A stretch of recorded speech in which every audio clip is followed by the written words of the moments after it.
Hey guys, Jen here. Welcome to our sixth discussion of story engineering. Today we are talking about scene execution. So this is the book. If anyone is just joining us now, has just found out about this event series, Story Engineering. I know the image is backwards. Story Engineering by Larry Brooks. That's what we're talking about. We've been reading it all week and doing a discussion each day. And today is our sixth discussion. So today is a really, really exciting topic, I say, because everything we've talked about up to this point has been very theory based. So it's very much, this is like the theory on the principles of writing a really good story. And now we're getting into the actual, this is how you execute on this theory and all these other principles and things we've been talking about. So it's really the hit the ground running with planning and developing your story, more than just the thinking through it and getting the ideas, but really, okay, this is how we take all of that stuff we just worked on and developed and use it to actually create something specific that we use in our story, aka a scene. So scenes are really the building blocks of your entire story. It's the thing that not only connects all of your plot points together, but then also, gives us the most important information and gives us the, what we need to really pace through our story and to keep a reader hooked from start to finish. So again, just gonna dive right in, and if anyone is here, wants to say hi so that I know you're here, say hi in the comments, and that'd be awesome.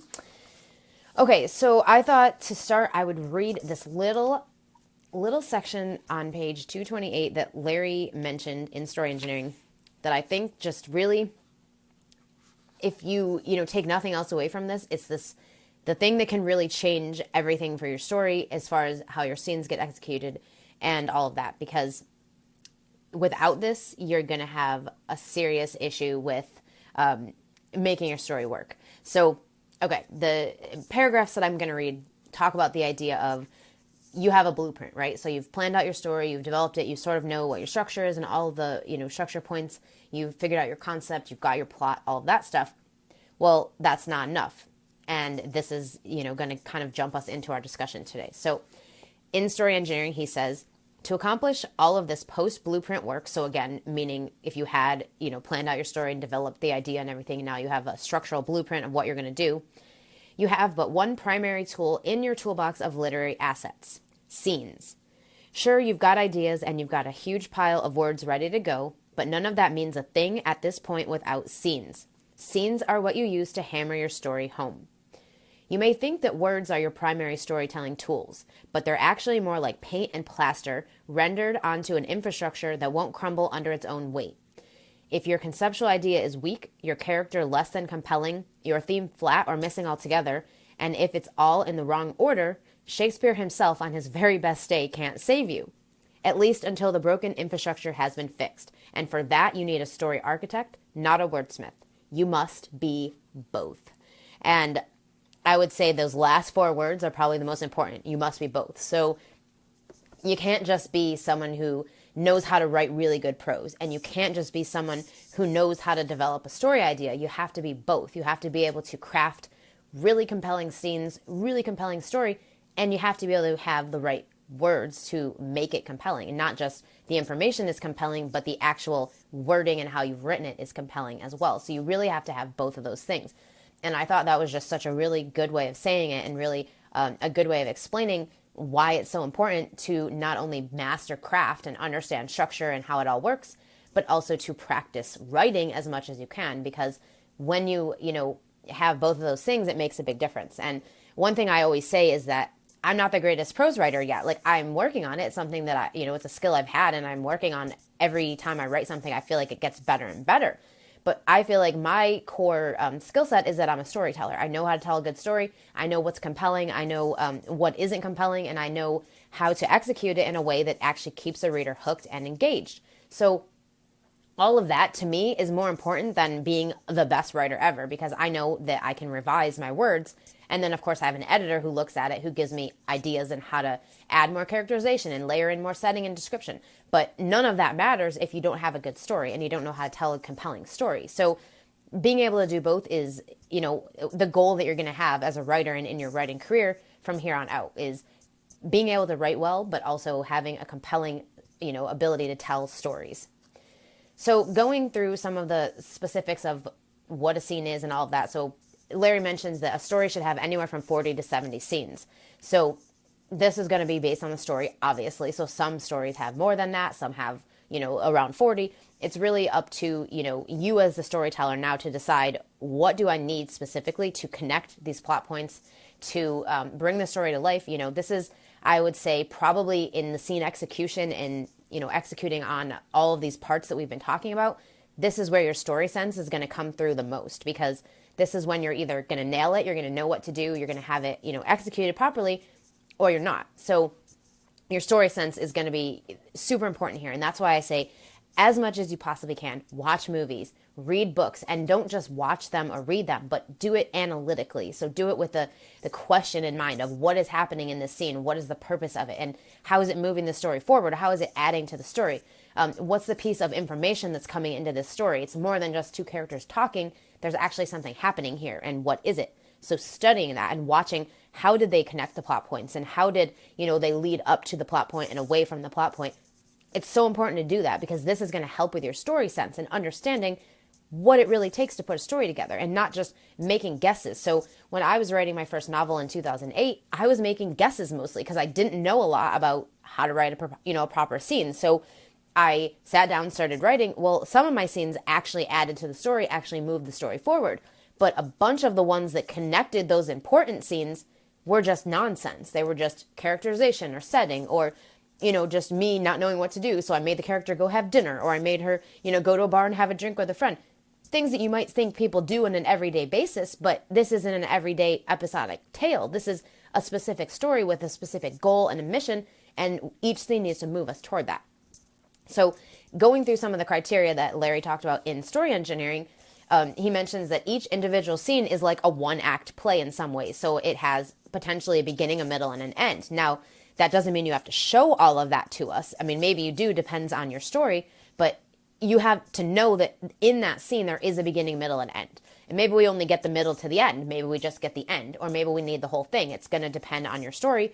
And again, this comes down to story sense. So knowing how late into the scene can I jump without losing anything, and while it still adds value, makes sense, and moves the story forward. So don't start too early, don't start too late. What's that really balanced time right in between there? So think of each scene like that. The other thing is to think about is the fact that a scene is a building block for a bigger thing. So imagine this like Legos or something. You might have all these different pieces of your Legos, and, I don't know if you played with Legos as a kid or if your kids play with Legos, but, that was something I always enjoyed doing. And it was because you get to take these random pieces, these puzzle pieces, and really put them together into one solid thing that's, a house or a building or whatever it is you're, creating with those Legos. So it's really helping you to build on it. So each of those Legos is its own little unit of, scene, let's say, and it builds on it so that by the end you have a full completed something, whether that's a building or, a book, etc. So, think of your scenes as little tiny units of story, but they add together to create a bigger story as a whole. So one scene is not enough for the whole story. One scene couldn't tell us everything we need to know in order for that story to, make sense, which is why we have multiple. Okay, so another criteria is that a scene must present a dramatic scenario with something at stake. So there should be an outcome of some kind. There should be some sort of a, something that comes into play here that's going to be important for the story. It's not just giving us characterization. It's not just giving us information about the setting or, giving us a backstory of this character. We're actually getting something important that's going to move the story forward, or that's giving us new information that's going to now connect to something else that's already been going on. Let's see, I've got a couple of comments I just want to check real quick. Larry says, good morning here, afternoon, in and out too, or at least out early. Family here, got to help with brunch. Awesome. No problem. We're happy to have you on here for as much as we possibly can, so thank you for being here. Janet, I have a decent first draft completed, but need to ensure I have a strong character arc. I already know there's a number of weak spots. Can I revise scene by scene according to the checklist and add in character as I go, or is it better to draft out character arc as second draft and go through the story again, making sure each scene is strong? All right, let's see. I think Larry just responded to that. Janet, whatever you do, use the context of the big picture flow of the story to drive the revision.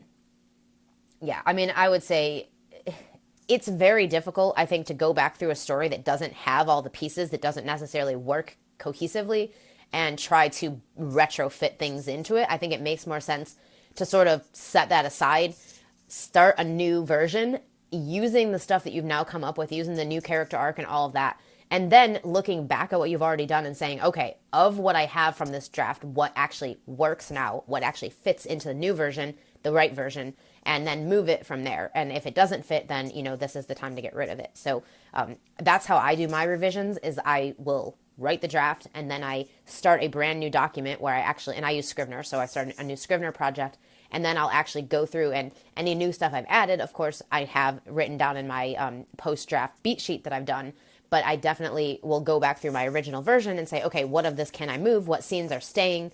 Which ones am I using a chunk of that scene? So as I go back through and rewrite the scenes or just rework everything, I'm moving stuff over from the original version. So that always helps me to sort of keep it separate, and then also to have the original version saved just in case I ever decide I want to go back and grab something or use something or, whatever. So that's how I like to do it.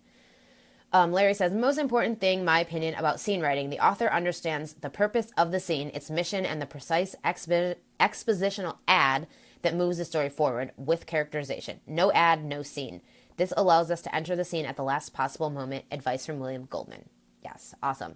And that's something I think that goes right into this criteria of a scene. So, to quote Larry from Story Engineering, he says, if your scenes aren't effective, no matter how pretty your words, the story will tank. So it's not just about, oh, I'm going to make this really pretty scene that gives us, setting and characterization and description and all of that, but it's about, what does this add to the story? Does this have any information or anything that's going to get us to the next scene, that's going to compel us to keep reading forward and keep watching, or are we just going to close the book now and walk away? And that's really, I think, the biggest thing, is making sure you're keeping your reader interested in the story and keeping them hooked.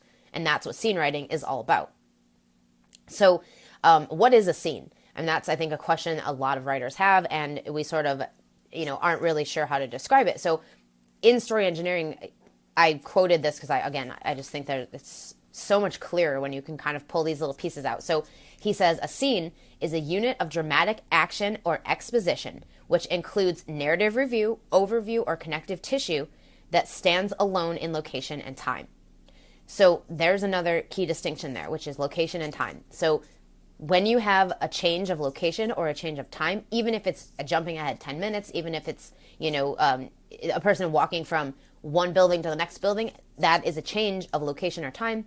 That is going to cause a new scene to come into play. And so a lot of things, what I see with writers is they'll, send me scenes to look at for their stories, and it's like 5 things in one scene, and we can see that there's been time changes, there's been location changes, but they think that it all goes into one scene because they've been told that a scene has to be really long, or it has to have, characterization and dialogue and all this stuff. So, it's sort of a misfocus, really, because that's not what it is. It's more than that. So thinking about it from each individual beat of a scene. So what is the information that I'm giving here that's going to move the story forward? Starting with that. And then from there, building in the characterization, the dialogue, the description, the narration, all that stuff that fits to support that piece of information and helping to, bring it to life in that scene. So let's see, we got some more comments. Larry says, many writers and guru types advocate a just right approach. Spill it onto the page, then fix it. I don't completely ascribe, but whatever works, works. That said, the more we know about the principles as we just write, the less of a mess it will be. Exactly. Janet, thanks for mentioning beat sheets. I use them to create my story. I'll go back to them and ensure character arc is there properly and then write. Great advice. Thank you. Awesome. Thank you. Glad to have you found that clarity, because I feel like that's really the purpose of all of this discussion. So it's not just to, give information and to teach you something, which obviously that's part of it, but it's also to illuminate what you really need to know in order to build a good story. So it's getting these epiphanies and these little aha moments from what we're talking about that's going to really change the direction of your, your story, your writing career. For me, it's always been about the little epiphanies, little things that I learned along the way that felt like, oh, like that's why it hasn't been working. Okay, I need to now use this and to pivot in that direction. So that's been true for me of things in my life and also in my writing and in my storytelling. So for me, like I said, structure was a pivotal moment. It changed everything. And now, I'm where I'm at because I learned and mastered structure. So just keep at it and keep learning this stuff, because the more you do, the better you're going to get at things and the more clarity you're going to have on how to actually execute on your own stories. Okay, so scenes are really where your story comes to life. And it's really, again, I think that story sense is the perfect way to describe what scene execution is all about. It's all about your story sense. It's understanding how stories work, how they come, how they come together. And so that's something to keep in mind. But out of all the stuff that we read for today in that section about story and scene execution, I would say there was one thing that stands out of all of it. And I would love to know if you also felt this way, that it stood out for you, is that scenes should be mission driven. So, and I mentioned this earlier in our live stream discussions this week, but that's the whole idea. It's mission driven. So you're not just having a scene that gives us characterization, that gives us setting. You're giving us something that actually adds to the story and moves it forward in some way.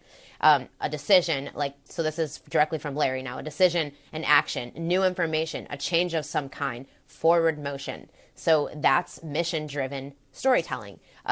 That's not just giving us characterization. Now, of course, that's mixed into it. So it's not just about, I'm going to give this little bit of info, but it's layering it in with, okay, what needs to be in the scene to support that info? So we have to have some dialogue. We're going to have some characters.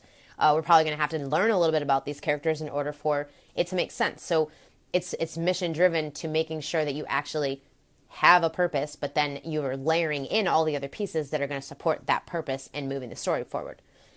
Larry says, Little Epiphanies, a great title for a writing book. Yeah, that is a great title.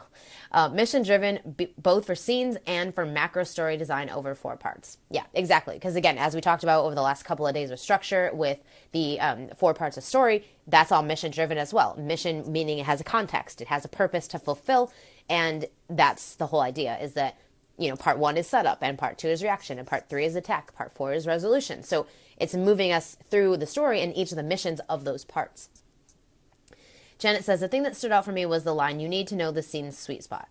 Yeah, that's I think, again, everyone's going to take away something different from the reading. So I think that's why it's cool to talk about it, because it sort of brings to light all the different things. So I've read this section a few times and I don't even remember that sentence. So see what I mean when I say we all take away something that we really need for our storytelling. And so that's great that that's what stood out for you. For me, when I was learning about this stuff originally, back 5-6 years ago, the mission driven was really that thing that stood out to me was, okay, I never thought about it that way. So now knowing that, I could look back at the draft I'd written in 2008 and know right away, okay, well, half these scenes have no mission. They don't do anything for the story. So it almost gives you that sense and that criteria for, well, this doesn't work.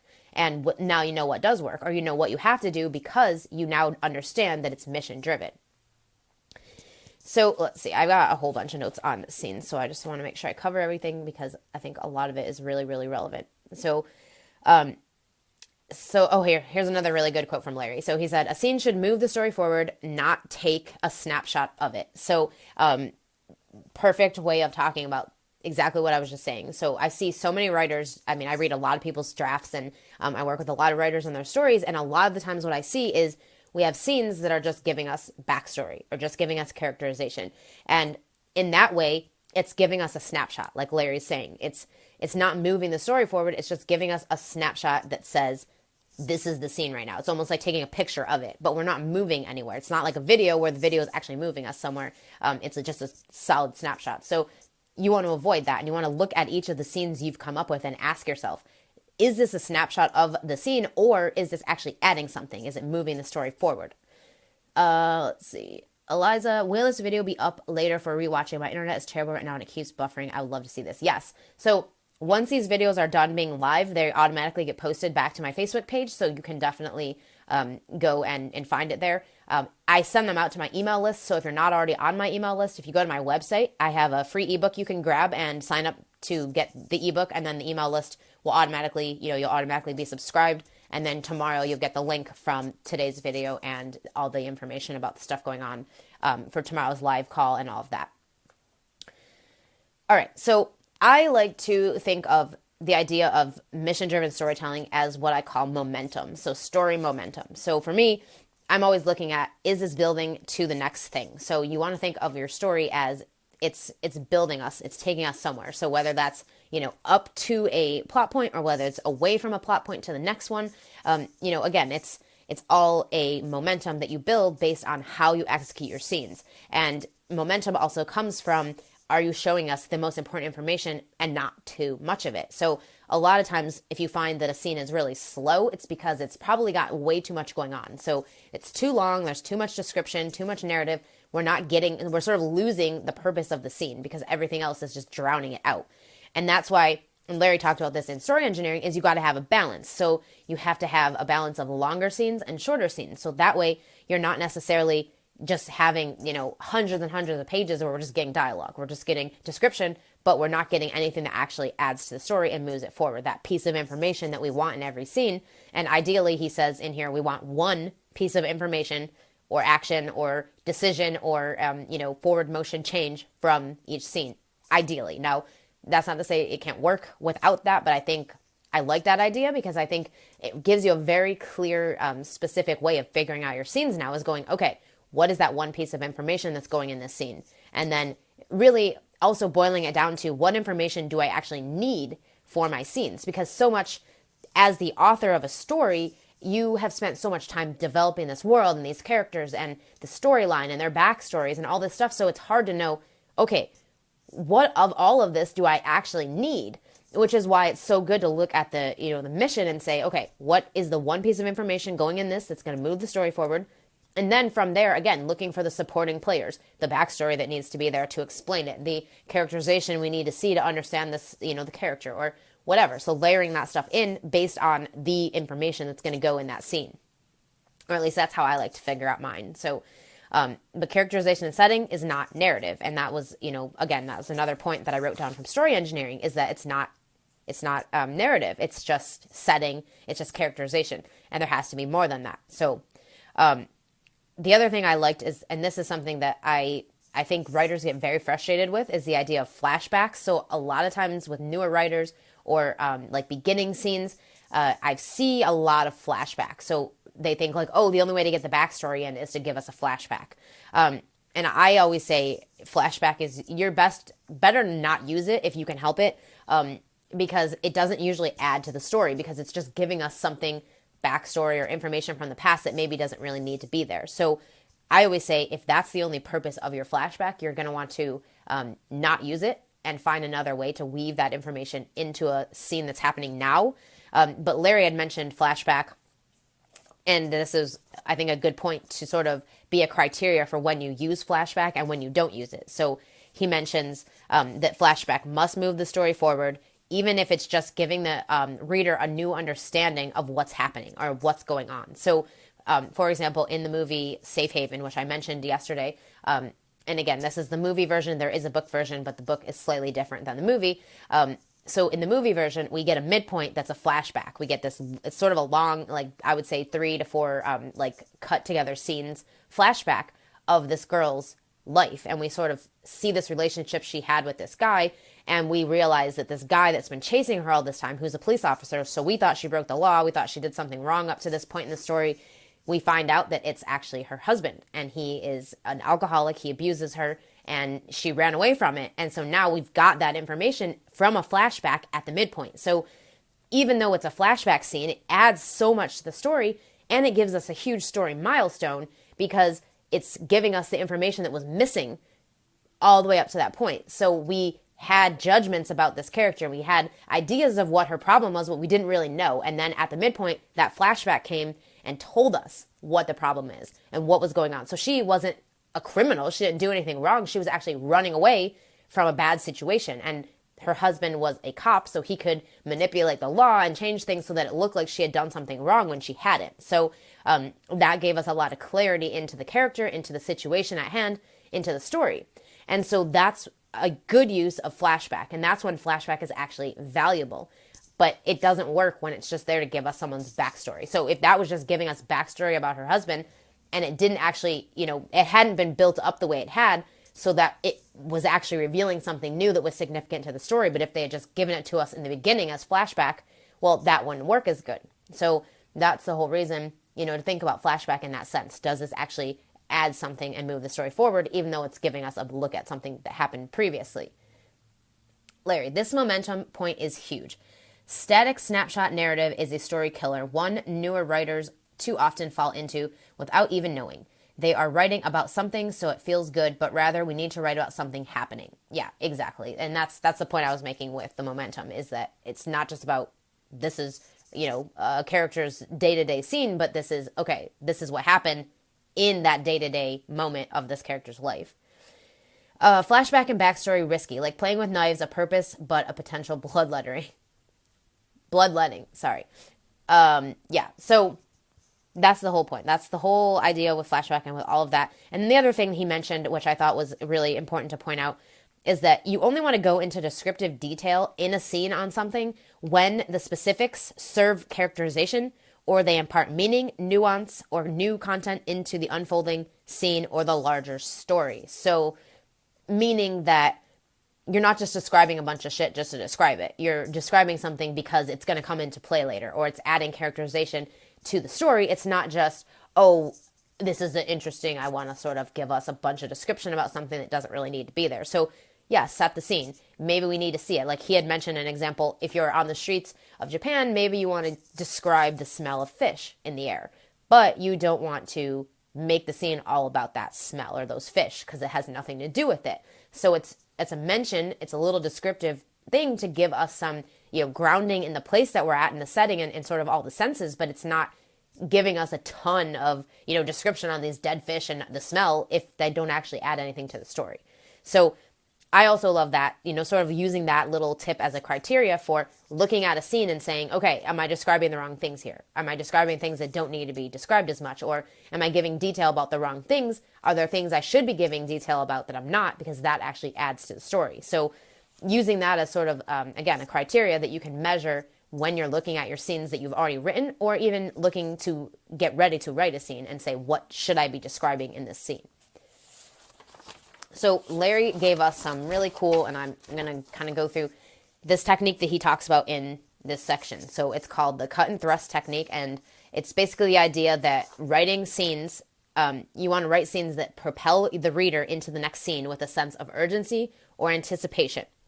And he also goes in to say that means the ending of the scene has to be some sort of a thing that makes the character makes the reader want to turn the page and continue on with the character. So it's a hook of some kind or a cliffhanger of some kind. Maybe it opens with it leaves some sort of a question, but he mentioned that the final line or paragraph of that, scene will introduce a moment of surprise, new information, something unexpected, something compelling that causes the reader to be like, I have to keep going. I can't put the book down. And that for me is actually something that I am really good at. I've actually, because from a young age, I read a lot of books and I read and I wrote a lot. So I have had a lot of practice with the idea of cutting the scene off at the time where you're going to want to turn the page. And that was one of the things, thankfully, when I gave my beta readers my novel and when I actually published it, that was one of the biggest things people would say to me was that they couldn't put the book down. Like they kept, even though they're like, oh, I'm tired, I need to go to bed. And one of my girlfriends was like, man, I kept wanting to put the freaking book down because I had other stuff to do. And she's like, and I couldn't. And I ended up sitting there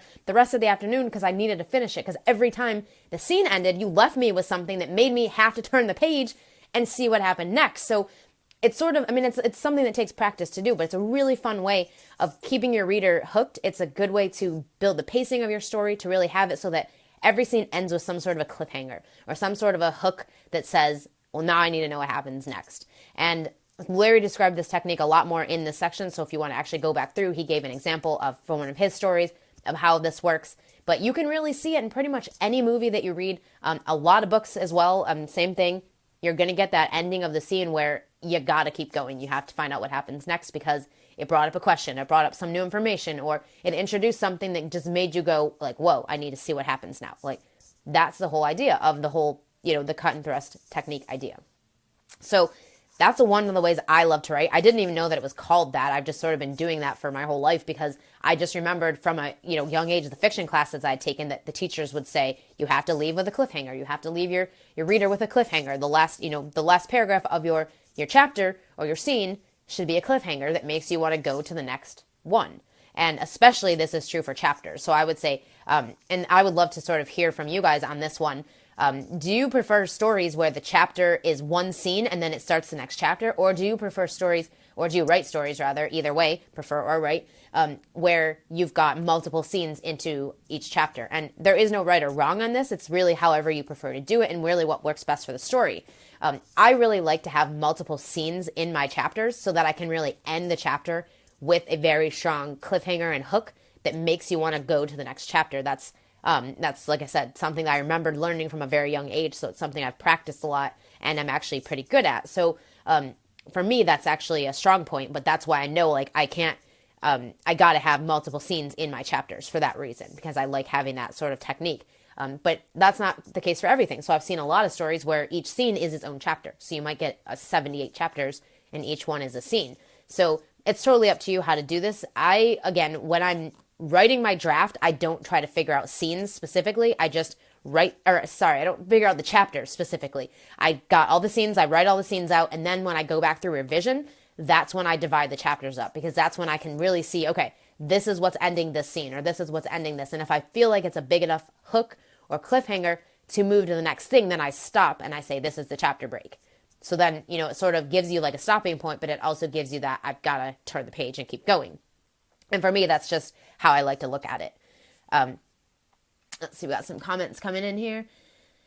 Kimberly, I've always wondered about description of what characters are wearing. A lot of times I can't figure out how it moves the story forward. I don't think it really does. I mean, I think it depends on the type of fiction you're writing. So like, for example, I read a lot of chick lit, and in chick lit, a lot of times they talk about fashion. They explain like what the people are wearing, especially like, for example, one of my favorite series is the Shopaholic series. And there's like 8 or 9 books at this point. And the character is very into fashion. So in every scene or every few scenes, she's describing her outfits. But it's just like a quick thing. It's not like we're getting pages and pages of what this character is wearing. It's just, this is, a quick description of the brands she has on or something. And again, this is very specific to that story. So it probably wouldn't work in another story. It's just because we know the character is into fashion and, she's a shopaholic and all of that. It works really well to have that. And the readers of that type of fiction are looking for descriptions like that, because that's chick lit. I mean, that's how kind of, chick lit books unfold a lot of times, is they have that kind of description, but it doesn't work in everything. So imagine the Da Vinci Code. Imagine, Dan Brown had described every outfit that people were wearing. That would be ridiculous. It wouldn't fit the story. It wouldn't fit the tone. It wouldn't fit the genre. So I think that's really the question there is, does it fit with the story? Does it fit with the genre? And if it does, then maybe it's okay. But if it doesn't, then you probably don't need it. Let's see. Janet, is foreshadowing enough to end a scene with tension? I'm not sure what you mean. Is foreshadowing enough to end the scene? So you do mean like if you would end the scene on something that foreshadows something coming? I mean, it could potentially be. Again, there's no right or wrong answers here. This is all story sense. So this is, do I have enough information about what a scene is and how it works? Have I studied enough stories to watch how other people have done it to know whether or not this will work? Or just try it out and see what happens. So maybe end the scene with the foreshadowing and then see, did it work? Or does it feel like it's just not enough of a hook, or it's not enough of a cliffhanger, that kind of thing. So that's really what it comes down to. I don't think I could give you a concrete answer on that. Julie, I always struggle to know whether a chapter is the right length. I prefer one scene per chapter so they can vary a lot in length. Yeah, I mean, this was something that Larry talked about in story engineering, is that you want to have a combination of short and long scenes. So scenes that are quick hit, so sort of just give us a cut of something quick, and then longer scenes that are more descriptive. A lot of times he mentioned the longer scenes are like plot point scenes. So when you're getting your actual plot point moments, those scenes are sometimes longer because they're going to, be more impactful on the story. And then some of the other ones can be shorter, but you definitely want to have both because it's a flow. All long scenes are going to draw the story out and make it really longer than it needs to be. Too short, and you're not giving us enough information to keep us interested. We're sort of just feeling like it's too all over the place. It's too random. Whereas if you have a mix where it's longer scene, shorter scene, then, you sort of have this flow. And again, this is story sense. So you can't know ahead of time the scene has to be long or it has to be short. It's really up to what's happening in the scene, what information is going in it, how soon into the scene are you starting, and all of that stuff. So again, it's up to you to decide if you think one scene per chapter works or if you want multiple scenes in a chapter. And again, there isn't a right or wrong answer. It's done both ways today. So it's completely up to you and your story sense to decide that. Hope, I like at least 2 to 3 scenes in a chapter and end the chapter with a hook. Yes, that's exactly what I like too. So I write like that because that's the kind of stuff I like to read. But again, that's just my personal taste and my personal opinion. So everybody has theirs that they enjoy, and that's the whole point of writing stories, is that we, find the ones that work for us, that we enjoy, and then we read those. Larry, clothing, quick hit, and for a reason. Well, we all know what a leather jacket looks like. No need to describe one unless there is. Right. So that's exactly what I was meaning. So like sometimes it's needed and sometimes it's not. Like sometimes it doesn't really matter and sometimes it does. So again, story sense. It's up to you to decide. Does this have to be described? And going back to that thing I mentioned before, and I'll just get the actual description. You only go in, this is again quoting from Story Engineering, you only go into descriptive detail when the specifics serve characterization or they impart meaning, nuance, or content into the unfolding scene or the larger story. So again, using that as criteria, and then ask yourself, do I need to describe the clothes? I mean, I would say that's probably the best way. Let's see. Yeah, okay, Larry says, either way works, your story sense drives this type of decision. Exactly. Story sense is, and Julie says, story sense is my new mantra now. Yeah, that's awesome. It is, because again, there is principle, there's theory to story. We talked about a lot of it this week as we've gone through the sections of story engineering and going through the 6 core competencies, but remembering that the first 4 of those are principles of storytelling, and, the last 2 are executional. So these are the actual, you take these principles, you take these criteria for what a good story is, and then this is how you actually execute it using these other ones. So scene being one of those executional pieces, which of course anything executional is always going to come down to story sense, and anything you implement in the story, again, is going to come down to that as well.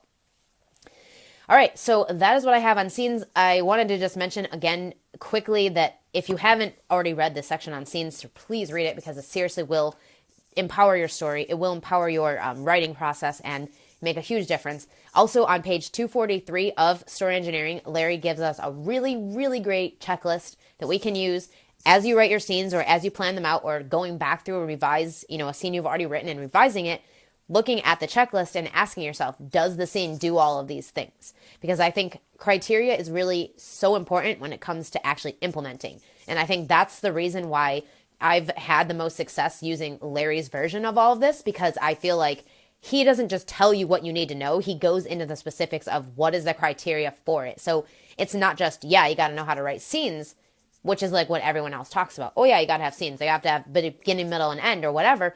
But Larry actually says, here are specific criterias you can use to develop a scene. And I think that for me has been the biggest difference, and why I've resonated so much with his work, is because that to me is genius. It helps me to understand right away whether or not something I'm doing is working.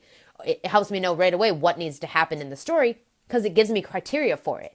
So it's not just, oh, I'm going to write a scene where my character goes to eat dinner with her friend. Well, no, if that doesn't do anything for the story, if it doesn't fit the criteria, then I don't use it. It doesn't go in anymore. So that's the, 2008 storytelling version of me versus the version of me now, which maybe does way more planning and thinks about things way more than I used to, but also makes a huge difference in the type of story that I write and in the, fact that it's actually a good story. It's cohesive, it flows, it's engaging, it's, something a reader is actually going to enjoy. So that's the whole thing, is regardless of what process you use, regardless of how you execute on all this stuff, you always have to be thinking about your reader at the end. Is this something my reader in my genre that I'm writing for, is this something they're going to like, something they're going to enjoy and read?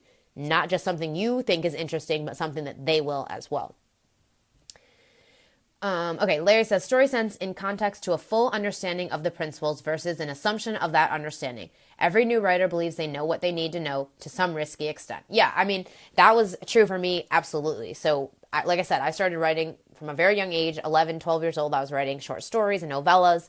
And to me, I had read so many books, I just thought I knew what I was doing. And I sort of had an idea that I knew there had to be three major points that happened that changed the story direction, but I didn't know enough about craft. I couldn't have explained it. I couldn't have told you how I knew that it had to have those things, which is really dangerous because, again, you can't replicate it. If you don't understand it, it's impossible to replicate it. So you might accidentally get it right the first time, but then how the hell are you going to replicate it afterward? And that's what matters. So once I learned all of that, 13 years later, when I finally accepted that I didn't know what I was doing and that I couldn't just look at books and say, oh, because they wrote a good book, I can write one too. No, you got to know what they did to make it a good story.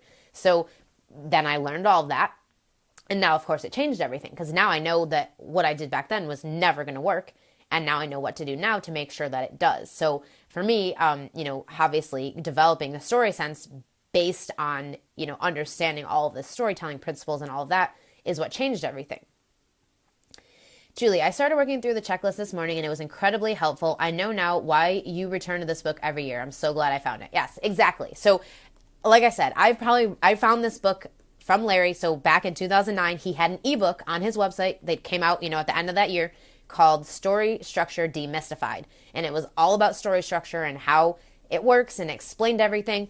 And I was lucky enough to find that book when it first came out. I was actually a beta reader for it, so I got to read it before it was even published. And eventually that book became one of several that he had written that got put together into what is now Story Engineering that Writer's Digest published about a year after the fact. So yeah, even though I've read this a million times and I read it every year, sometimes multiple times a year, even going through it this week with you guys and really reading it with you and making notes to talk about things, it really helped me to just ground even more in some of these principles and some of the understandings. And I feel like I took away from this week theme and scene specifically some very, a new epiphany, I think, of those two things as I've talked about them with you, as I've read through the sections again. So it's definitely something that I highly recommend you go back to because there's so much in here and it's a lot to take in the first time you go through it, which is also why it's cool to have these discussions because it kind of breaks up the sections. But I love just having the ability to go back to it and know that it's a craft book that if I got rid of every other book that I owned, I would never ever give up this book. So yeah, definitely I think it's great to go back to it every year. Hope, do you create a scene list in Scrivener? Have you ever created a scene list on an Excel spreadsheet? I don't like Excel, honestly, only because I hate that you can't see everything in one screen. And if you try to make it one screen, it's so freaking tiny you can't see it. So for me, I do all my planning by hand. I actually write out, I get like a notebook paper or a notebook, and I write everything out by hand. I use index cards, so each scene has its own index card. I actually build my scenes in Scrivener like that too. So each document, or rather I have a document, and each like little, I don't know what you call it, like a file in the document is one scene. So I'm building my whole thing out based on that. And then I write each one that way as well, which is cool because you can skip around. You don't have to go in order because you've got them all in there and you can say, okay, well, I'm going to go here now. I'm going to go here now. I just prefer that because sometimes I don't want to write linearly. And sometimes I've got like 2 or 3 scenes that I've had in my head for a really long time and I just want to write them out. So planning out ahead of time, you know what scenes you have and where they're all going. So you could jump around if you wanted to. Hope says, I hear some authors use index cards. Yeah, so for me, my index cards come during my revisions. So I actually plan my story on paper in my journal, in my notebook or whatever for the first version. So when I set it up in Scrivener and then from there I actually write the draft. Then when I go back for a revision, I go back through. I actually do a whole nother beat sheet. I do, and again, a lot of it's just transferring what I already had, but I'm making changes as I go. And so I create a new beat sheet because I just like that clean look on the page and not have all these notes everywhere. But this is just my control freak, obsessive, like compulsive thing that I do. But for me, it just makes it easier to pay attention, to keep everything clear and all that. But I like to build the scene cards for my revisions so that I go back through and then as I'm rewriting the scenes, I'm going through each of the index cards. So like actually physical index cards. Jen, this was excellent. Thanks to you and Larry. I can't tell you how much the book and webinars have helped me understand story structure. Awesome. Yes, that is my mission, to get you to understand this stuff so you can use it in your stories. Again, because it changed my life so much, and I want it to change yours as much as it did, because this is going to open up an entire new world for you as far as publishing goes, as far as gaining a readership. I mean, all of it. So it's massive. Laura, hope you can use the corkboard features in Scrivener to make virtual index cards. Yeah, exactly. So if you don't want to do it by hand, you want to do it digitally, that Scrivener is amazing. I use Scrivener very basically because I just like to write in there, and I'm not big on the planning of digital. Like, I like to plan by hand, but it's perfect if you like digital planning. So definitely check that out. And Janet says, I use index cards. I brainstorm better when I handwrite things, and then I can move ideas around to make them work. Yeah, I like that too, because sometimes you lay them out on like a table, and you can kind of mix them together and move them around, and it just makes it easier to make changes. Let's see. Julie says, Julie Cohen has a system based on Post-it notes in different colors. She has a blog post on it and does workshops in the UK. Cool. Yeah, I mean, again, a lot of people teach this stuff. It's not just Larry. It's not just me. I mean, a lot of people teach it. You're talking, Art Holcomb and Cam Weiland and David Vialva. I mean, a lot of us teach the structure stuff and the storytelling principles. We teach it in our own way, the way that it's resonated for us and the way it's clear to us. And I think that it helps to hear it from multiple people, because I think sometimes you just hear one version and maybe it doesn't resonate with you or you don't really take it in as much. But when you hear multiple people's ways of talking about it, it's sort of one of the things they say will bring to light on something you've learned previously, but maybe it didn't make sense until you heard their version of it. So for me, I think everything I learned up until 2009 when I found Larry and learned about story structure, everything I had learned up to that point was sort of a jumble in my head. It was sort of like I heard all these different things and learned all this stuff. But when I read Larry's stuff, it really cemented it. It sort of took this like blurry, crazy puzzle that I had and it put all the pieces in the right places and made it clear for me. And that's why his work has resonated so much for me, because it just helped me to have clarity on what I need to do specifically. So now that I understand his version and his way of talking about the things that, again, he said this yesterday in the live stream comments, he didn't make any of this up. So he didn't make any of this up. This is way storytelling has always been. It's been talked about like this for a long time, but he has created ways of talking about it that make it easier to understand, therefore easier to implement, because that's the biggest problem. It's not learning the craft. It's not understanding it, although that is part of it. But the biggest issue that writers have, I think, is the implementation. So how do I take all of this and actually use it in my own story? And that for me has been the reason why I do what I do, because I developed my own process for taking this stuff that I learned from him and using it in my own stories. I've developed my own planning development process and how I really figure out my story and put my pieces together. And that's what I teach to people. That's my contribution to all of this, is that I took what I learned from him and then I show people how to use that information and actually create your story from it so that you've got these principles in play.